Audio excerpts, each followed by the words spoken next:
Okay, guys, the previous class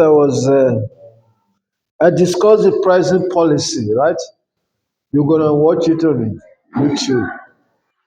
So the pricing policy, we talk about the effect of demand and supply.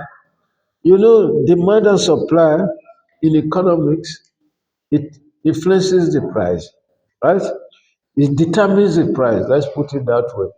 When supply is high and demand is low, you're gonna put down the price. Do you understand that type of analogy? When supply is high, the demand is low, the price gonna go down. The same thing when supply is low, the demand is high, it pushes up the price. Do you understand that type of system?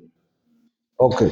So today, or rather, don't, I'm going to talk about the factors that influence pricing, right? What are the things that affect the price of a product or services? There are certain factors that is affecting it that influences it, either to be high or to be low, right? So those are the things that we are going to discuss now. We said customer will only agree to pay a price if they believe that they will get the value in returns. Obviously, you as a customer, you work hard for your money. I work hard for my money. So I wouldn't like a situation where you come and tell me lies that these things gonna do solve this type of problem to you. This one gonna be able to satisfy your needs. Then after buying it, I discovered that it was lies. Nobody like that. You like to get the value for your money, right? So we said, yeah, there should be a fair deal, right? In a situation whereby, because when you look at the business itself in a marketplace, there is always a conflict. What type of conflict are we talking about? There's a conflict always between the buyer and the seller, right? Because the seller wants to sell at the most highest price to make profit. You, the buyer, you want to buy at the most lowest price that can satisfy your need as well as maximize your value. You see, but at a point when a deal is struck, then you need to come to a compromise. Then we said we have already now let's talk about the factors that are affecting that can influence prices. Government regulation. Government regulation. You see, government they do comes in, make some legislation that can affect the prices of goods and services. Do you understand what I mean? Right. We said a regulated industry is one that the government may control. In these instances, the government set prices and entrepreneur must charge, right, those prices. An example is the fair industry. You know about the fair industry, petrol. Government regulation is what is determining the price, right? It got subsidies, it's got certain amount they are adding that is making the price to be more than what it is. So that is a very good example, right? The price of petrol, diesel is set by the government. You know, I was surprised when I went to Eastern Cape. I discovered that on the road, the price of diesel in some area was 29 rand. But what is the price of diesel here? It's about 28 rand something. But that place is 29. Then later, when I move further, 28. Did you see? But what I'm trying to say, or what I'm trying to establish, is this that petrol prices, diesel prices, we got government intervention, right? That is affecting the price. Does it make sense to you? Right. Okay. Now let's talk about elasticity of demand, right? Elasticity. We say imagine okay, you know what is an elastic demand? A demand is okay. Let me read this one for you. Then I explain. Imagine an elastic band. When force is applied to elastic band, it is able to stretch. However, okay, demand is similar. When the price of a certain type of product are increased, the demand will stay in the same or will not fluctuate very much on goods, such as basic foodstuff. When the price is increased and the demand remains, then the demand is said to be inelastic. Okay. What we mean by elasticity of demand is this. How many of you have heard about that concept before? Perhaps it's your first time, right? Elasticity of demand. We got inelastic, right? And elastic. But you see, in the economy, they got perfectly inelastic, perfect elastic, and all those stuff. I don't want to introduce those type of stuff. Right. Okay.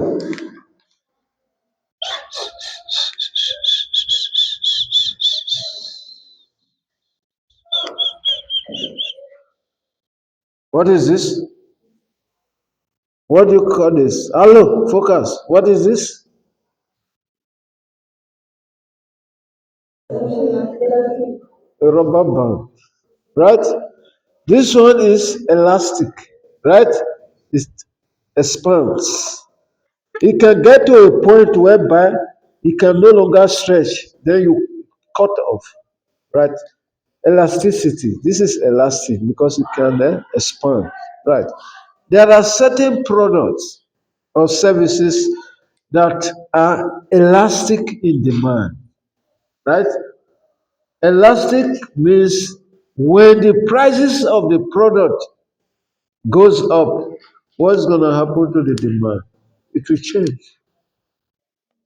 Right? Inelastic means it doesn't change. Right? Do you understand the concept? Imagine, okay, we say demand is similar. When the prices of certain type of product are increased, the demand will stay the same, right? Or it will not fluctuate very much, right? Such goods are luxury goods. On the other hand, will become okay. Let me for goods that are necessities, such as basic foodstuff. You see, for example, when the prices of such items increase, right, the demand doesn't fluctuate so much because, for example, basic food necessities, you must eat. If the price of sugar increases, does it mean that the demand gonna go down? So it's not gonna to go down because you need sugar. You must eat sugar. You must eat. So those the prices of the basic goods, necessities, it doesn't fluctuate, right? Along with the prices. But if it is something that you don't need, luxury items, once the prices goes down, then once the prices goes up, the demand will go down. For example, like cars, right? You see what is happening now. The price of petrol is going up. It's affecting the demand for cars. Have you noticed it? Some people don't like to buy cars now. They wait. They don't know what is going to happen. You see? So when the prices of cars goes up, what is going to happen to the demand? The demand will then go down. That is, it's elastic in demand. So inelastic, it remains the same. So as we have it here, demand is similar when the prices of certain item or product, yeah, that is all. Okay, when the price is increased and demand remains the same, then the demand is said to be inelastic. Inelastic. It doesn't change. Right? This is elastic. Inelastic, it doesn't change. For example, younger, look, it's inelastic. This one. It doesn't expand. So that is what we're. So what are we trying to say here now? That in terms of factors that could affect demand, one, we talk about government regulations, right? We could be in form of intervention or whatever. Then the other one is elasticity of demand, right? Elasticity in the sense that if it is a product that the demand of such product can change based on price, then you need to put those things into consideration, right? When you are doing business or when you are pricing your product, because you know when the price have gone up, right? If the product is of necessity, which is inelastic in demand, that means the demand will not change. It will more or less remain the same. So that is another thing you need to consider. So the next one is okay. Let's talk about the availability of substitute product. Substitute. Availability of substitute product. How does it work? Right. For example, if there is something that you can use to substitute sugar, if the prices of sugar is going up, you're going to leave sugar and buy another stuff. Did you understand what I mean? So if your product you selling or you are trying to sell to your consumers or to your target market, there is no substitute product. It can affect your pricing strategy, right? Because there is no alternative. What we mean by substitute is an alternative. You understand what I mean? A product that got no alternative, that product start to uh, demand a price that you cannot even negotiate as such. For example, you see electricity, right? That is why ESCOM is cutting our neck because we don't have an alternative.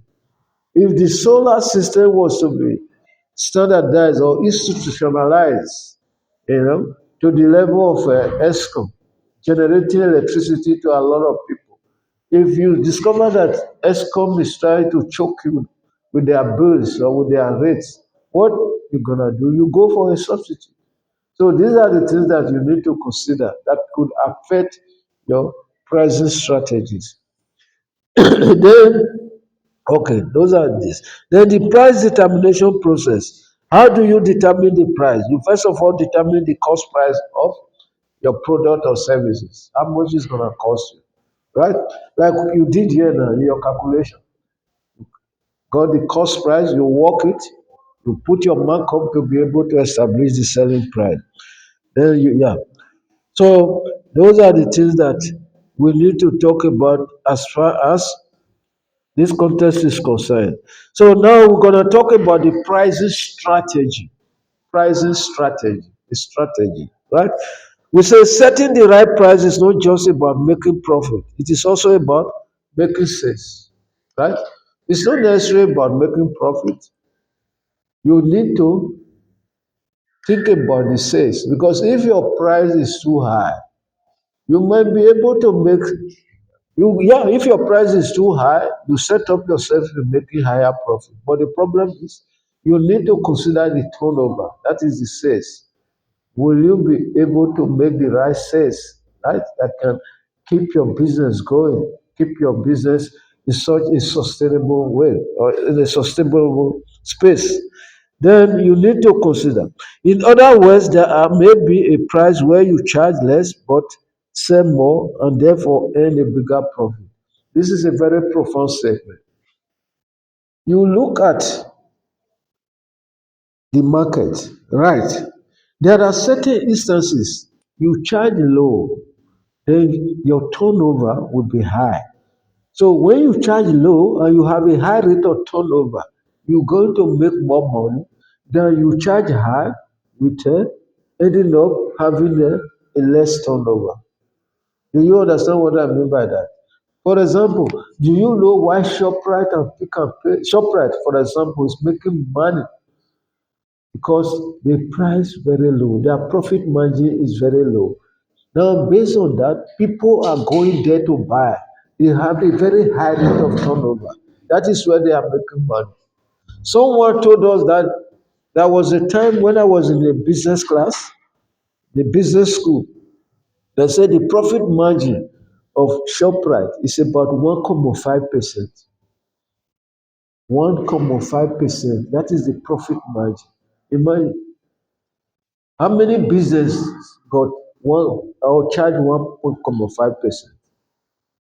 Where they are making money is not the price, it's the turnover. Do you understand what I mean? That is what we are trying to say here. We said price often used as a strategy or business tactics to achieve numerous objectives. One, it can influence the behavior of competitors. Your pricing strategy can as well influence the behavior of your competitors, right? If your competitors have discovered that you are charging high or you are charging low, it can inform them in terms of what decision they should make or formulate in their pricing strategies to make sure that they are able to get the market. It can increases sales, right? If your price is low, what is going to happen? It will boost your sales because it will lure, it going to motivate customers to come and buy from you. It can create awareness of your product as well, right? When your price is low, then customers they buy your product. Once they discover that it's good, of good quality, through words of mouth, they will be telling other people, see, that thing, the price is good, but it's a good quality. It can create awareness for your product. It can as well be used to introduce new product to the market. Then it can be used to lure customer into a shop. You can use it to lure. You know what you mean by lure? Entice, lure, or entice. You can use it to lure customer or woo customer. Entice, lure, woo customers into your shop. Remember what I told you last time when I opened my shop in observatory, right? I had a, I put up a kind of advertisement where I said PC for sale 200 rand, right? When they saw it, they were coming to the shop.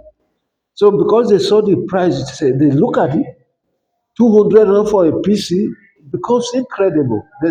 They were enticed to get into the shop to really try to establish if actually there was a PC that was actually 200 rand, right? Your pricing can help to entice your customers to come to your shop, right? Then you can as well clear out outdated and old stock, very important.